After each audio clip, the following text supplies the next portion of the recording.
Buenos días.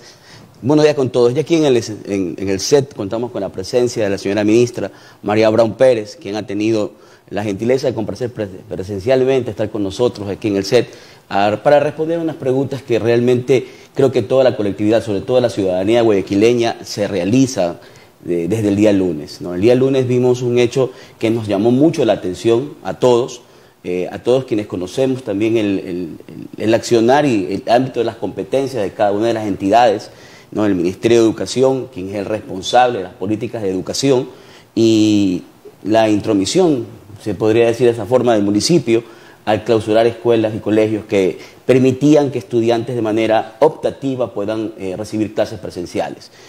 Primero, antes que nada, escuchar qué fue lo que sucedió, qué pasó el día lunes 24 de enero, cómo usted recibió la noticia, cómo se manejó el tema desde el Ministerio de Educación.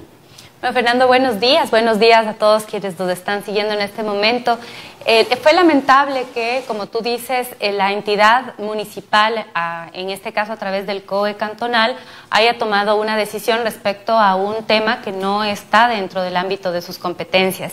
La competencia del gobierno central está claramente estipulada en la Constitución respecto a educación y salud, son de competencia exclusiva del Estado central y podemos trabajar con las municipalidades a través de convenios de concurrencia en temas que tienen que ver con la dotación de equipamiento e infraestructura, cosa que hemos hecho con la Alcaldía de Guayaquil. Tenemos un convenio vigente de 4.5 millones de dólares en 20 instituciones educativas. Estamos trabajando en un nuevo convenio de 2 millones de dólares más para poder intervenir instituciones rurales de la ciudad y poder también mejorar la calidad y las condiciones de la infraestructura, que ha sido algo que desde el inicio de nuestra administración hemos alertado que está tiene mucho deterioro.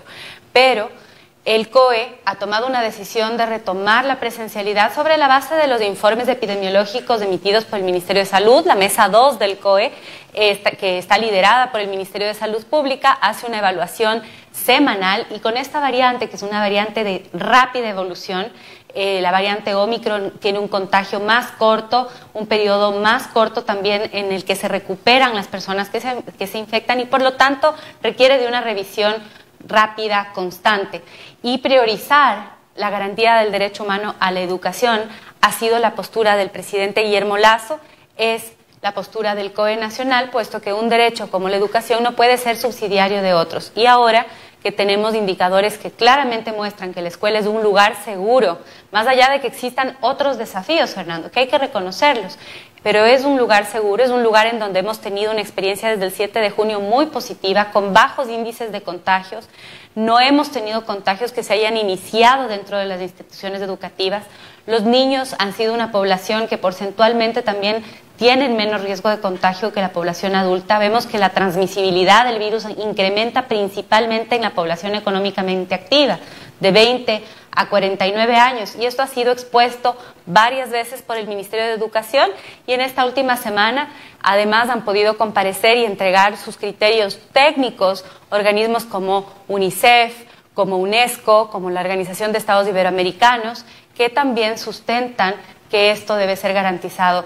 Y la verdad también nos ha sorprendido la decisión del COE cantonal de autorizar el fútbol, que es algo que nos ha parecido tal vez, digamos, un poco contradictorio, ¿no? Estamos cerrando instituciones educativas, no vamos a permitir el acceso de estudiantes a las aulas, en 9 de ellas, 2 particulares, que tienen condiciones de infraestructura impecables y sin embargo han sido pues sujeto de esta acción, una acción que como decíamos es una acción que no tiene un sustento legal. Señora ministra, nosotros los guayaquileños vemos reiteradamente este tipo de comportamiento, no es la primera vez, ya lo vivimos el año pasado, en el 2020, con el cierre del aeropuerto, que fue una decisión unilateral de la señora alcaldesa, ahora vemos esta decisión también. Realmente, ¿en qué momento van a actuar ustedes de una forma legal para poder hacer cumplir las disposiciones que les competen a ustedes como Ministerio de Educación? Creo que Guayaquil es el único cantón que ha tenido este tipo de rebeldía. ¿Qué van a hacer ustedes en la parte legal? De hecho, es el único cantón en donde se han presentado inconvenientes en este retorno a la presencialidad, sobre todo porque es un retorno voluntario. que permite a los padres de familia ser ellos quienes tomen la decisión de si sus hijos pueden o no asistir de forma presencial, sobre todo en un contexto en donde ya han tenido la posibilidad de vacunar a sus hijos y que obviamente tenemos que seguir haciéndolo. Las acciones legales ya han sido emprendidas. Son 2 recursos que han sido presentados ante la justicia. El primero es una solicitud de medidas cautelares. Esta tiene por objetivo que no se puedan clausurar más instituciones. Como les decía, han sido 9 y la idea es que no se permita que esto vuelva a suceder en nuevas instituciones educativas. Y la segunda es una acción de protección. Esta acción de protección lo que busca, en cambio, es que la justicia conozca sobre los 9 casos de las instituciones clausuradas y se pronuncie al respecto. En paralelo de estas 2 acciones, que son acciones constitucionales, que deben conocer los jueces en un periodo corto, la acción de protección ya tiene fecha de audiencia para la próxima semana, el día jueves.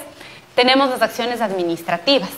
Somos muy respetuosos de los procedimientos, de las competencias y de las leyes, y por lo tanto también estamos impugnando las acciones que se han realizado ante la propia autoridad municipal, esperando que exista pues también una reconsideración. Lo hemos dicho en reiteradas ocasiones, estamos abiertos al diálogo, abiertos a que pueda existir una solución que no ponga a los niños y a las familias en el medio de un conflicto innecesario, cuando en realidad lo que buscamos ambas autoridades es velar por el interés superior de los niños. Así es. Adriana, ¿alguna pregunta? Sí, ministra, si bien es cierto, en este momento la prioridad es garantizar la educación, que los niños puedan recibir educación de calidad, garantizar su presencialidad en las aulas, vemos por otro lado que la alcaldesa de Guayaquil, Cynthia Viteri, y lo replicó hace pocos días en sus cuentas, en sus redes sociales, algunas fotografías del estado actual de algunos establecimientos educativos en la zona 8, hablando específicamente de Guayaquil, que no contaban con el tema sanitario de calidad, que no contaban con el servicio de agua potable y que en sí no contaban con las garantías de bioseguridad para este retorno presencial a las aulas. Vamos por el otro punto. ¿Cuáles son las acciones que ustedes como Ministerio de Educación van a emprender y van a comenzar a ejecutar para que esta presencialidad tenga las garantías necesarias en materia de bioseguridad?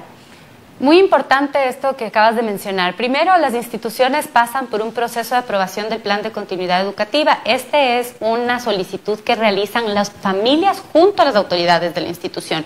Son los padres que quieren volver a clases que solicitan que se haga esta solicitud de uso de las instalaciones. En esta ciudad tenemos aproximadamente el 53% de las instituciones educativas que tienen esta autorización.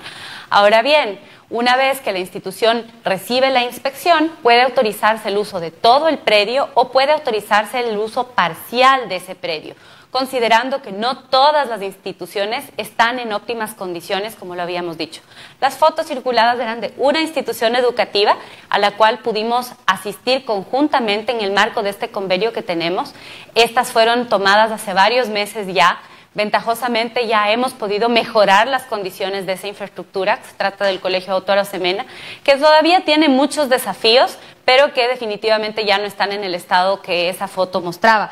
Sin embargo, es importante mencionar, de 528 instituciones fiscales, tenemos 29 en la ciudad de Guayaquil que no están en condiciones de ser utilizadas, están en condiciones de deterioro extremo, y esto implica que tenemos un plan de contingencia, una intervención integral que típicamente tiene una duración de 13 meses. Prácticamente hay que reconstruirlas.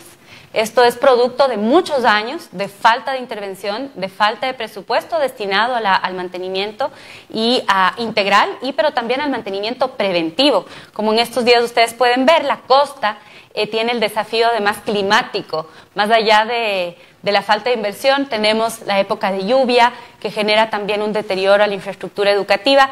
Costa y Amazonía son las regiones que más instituciones en este estado tienen en el país. Tenemos a su vez 28 en mal estado, 314 en estado regular y 157 en buen estado de las instituciones educativas fiscales de aquí de Guayaquil. Y hemos intervenido ya con un trabajo en infraestructura a nivel de toda la ciudad.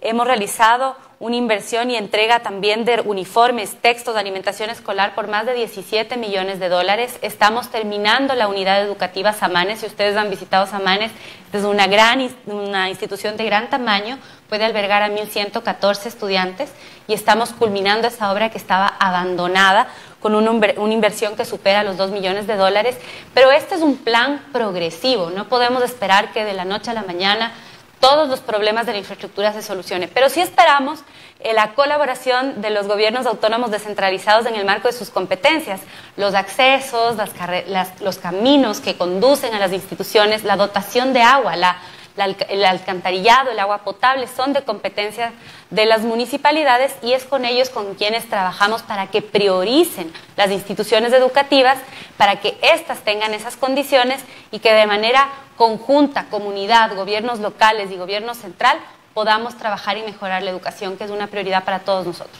Señora ministra, hablemos, usted tocó un tema muy interesante, el interés superior del niño, porque realmente para eso estamos, ¿no? Para también velar por la juventud, por los niños. Me imagino que dentro de este plan de regreso optativo a los colegios, a los centros educativos, tiene que también haber existido un estudio del impacto psicológico, del impacto social también, del entorno que han vivido estos niños, o los niños en general, que han dejado de ir a la escuela un año y medio, han estado sin contacto con sus compañeros. Esa parte también yo creo que es importantísimo tocarla, porque es la parte psicológica, ¿no? Así es. Y creo que es vital y creo que es uno de los fundamentos por los cuales se da esta medida. Por supuesto, son ya casi 2 años que hemos estado monitoreando cómo están los estudiantes integralmente. Por un lado, el desarrollo de su estado de ánimo, digamos, su salud mental, Fernando, sumamente importante. Y por otro lado, el aspecto académico. 2 elementos que son parte del proceso educativo. La escuela no es solo un lugar en donde aprendemos matemáticas, lectura, es un sitio en donde aprendemos a socializar, donde tenemos contacto con otras personas y desarrollamos, por ejemplo, empatía, solidaridad, respeto al otro, aprendemos a compartir desde que somos muy pequeños y eso también nos da un entorno seguro en donde aprendemos a resolver nuestros conflictos y demás. Este aspecto del desarrollo socioemocional ha sido el más afectado a lo largo de la pandemia. Niños que han estado en ocasiones incluso 2 años sin tener contacto con otros niños de su edad, sin poder tener ese acompañamiento pedagógico y se presentan altos índices de depresión, altos índices de ansiedad, de estrés. Hemos monitoreado esto con UNICEF en un estudio que ya tiene 3 cortes, el último fue en octubre y también vemos allí que los padres reportan que a partir del 7 de junio, que algunos de ellos vuelven a clases, automáticamente 7 de cada 10 papás empiezan a decir, veo a mi hijo en mejor estado de ánimo. Nos preocupa que tenemos altos índices de suicidios en niños y jóvenes. Tenemos más niños y jóvenes que han fallecido por suicidio que por COVID. Por lo tanto, cuando hacemos un análisis de salud, no solamente tomamos en consideración el factor de la posibilidad de un contagio o un posible contagio de COVID, sino cuáles son los otros factores que hacen a la salud mental y al desarrollo integral de ellos. Este es un espacio de protección. Vemos un incremento en los casos de violencia intrafamiliar. Sin embargo, el sistema educativo ha detectado menos casos. Es decir, esa cadena para la prevención de casos de violencia intrafamiliar se ha roto. Señora ministra, un tema importante. Sí, usted ha tocado algo que realmente a mí me ha impactado mucho. En estudios que yo he podido revisar, que se ha podido dar a conocer, Ecuador tiene una tasa altísima, muy elevada, de suicidio entre jóvenes que, por ejemplo, en la región no tiene precedentes. Cuadriplicamos el tema en Perú. Tenemos una tasa que está en comparación con países asiáticos, que son los que más reportan, y esto realmente, lo que usted manifiesta, sí es algo que tendríamos que también tratarlo como sociedad. Y del regreso a clases y del regreso a la normalidad seguramente cuando llevará aquello, a que volvamos a tener al menos una juventud más sana. Lo que usted dice es real. La tasa de suicidio entre los jóvenes en este país es sumamente alta. Imagínense lo que es para un niño llegar a ese extremo. Eso quiere decir que la presión, el estrés, la situación que le rodea es insoportable. En niños tan pequeños es sumamente preocupante. Es uno de los elementos que estamos trabajando con la ministra de Salud Pública con un programa integral del gobierno, que es el Plan Decenal de Salud. Y en este plan tiene un rol fundamental la institución educativa como un espacio de prevención, como un espacio de reporte, pero también en el proceso de educación, como también incorporamos en el currículo nacional temas que tienen que ver con la prevención y el cuidado de la salud mental. Y a eso sumemos lo académico. Fernando, no podemos olvidarnos, esto ha sido también evaluado por el Ministerio de Educación y vemos que los logros de los aprendizajes son mucho más bajos cuando tenemos educación a distancia, además de las brechas de acceso a conectividad, a tecnología. 49% de los padres de familia en la última encuesta que hicimos con UNICEF, que tiene a sus hijos estudiando a distancia, opina que ellos no están aprendiendo nada o que aprenden muy poco.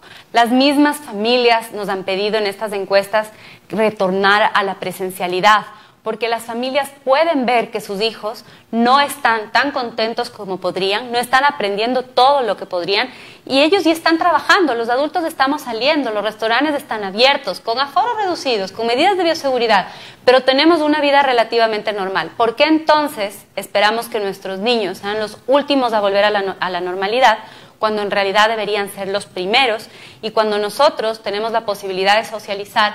¿Por qué ellos no? Ellos deberían estar primero en esta decisión. Para ellos esto es fundamental en su desarrollo y sobre todo hay que darles la voz. Nosotros como adultos debemos velar por ellos, sobre todo por los más pequeños, y no podemos solamente sucumbir ante la presión de adultos que tenemos la posibilidad de ir a las autoridades y de quejarnos de una manera distinta. Los niños se merecen también tener este respaldo del Estado y eso es lo que está haciendo el Ministerio de Educación, eso es lo que está haciendo el Gobierno Nacional, el COE Nacional, al escuchar las recomendaciones de expertos y escucharles a ustedes, los padres de familia. 8 de la mañana con 32 minutos estamos dialogando con la ministra de Educación, María Brown, sobre la situación de la educación presencial en Guayaquil. Ministra, hace unos días estuvo con nosotros el presidente de la Federación de Pediatría, Fernando Aguinaga, y nos comentaba lo siguiente, nos decía él como médico, decía, tenemos que aprender a vivir, a convivir con este virus, porque no sabemos realmente cuándo va a terminar esta situación de pandemia. Dicho esto, y dada la situación que se vivió hace pocos días con la alcaldesa de Guayaquil, Cintia Viteri, ¿usted estaría de acuerdo en llegar a un diálogo, de darse la situación, de llegar a un diálogo y a un acuerdo para que se dé la presencialidad en la ciudad de Guayaquil?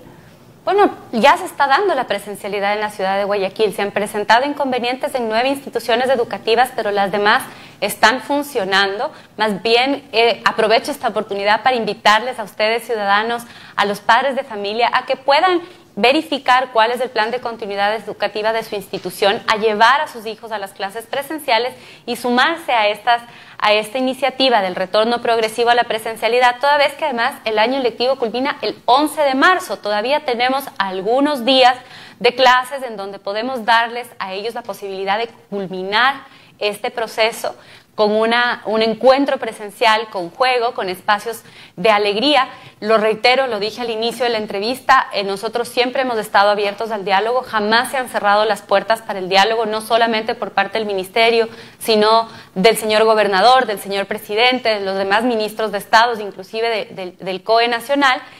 Sin embargo, nosotros estamos obligados a tomar las acciones que la ley nos da para que se solucionen estas controversias, y la ventaja de nuestras leyes es que tenemos la posibilidad siempre de mediar, siempre de llegar a acuerdos entre las partes, pero siempre también tenemos como Ministerio de Educación la obligación de hacerlo pensando primero en nuestros niños, en nuestros jóvenes, en los estudiantes.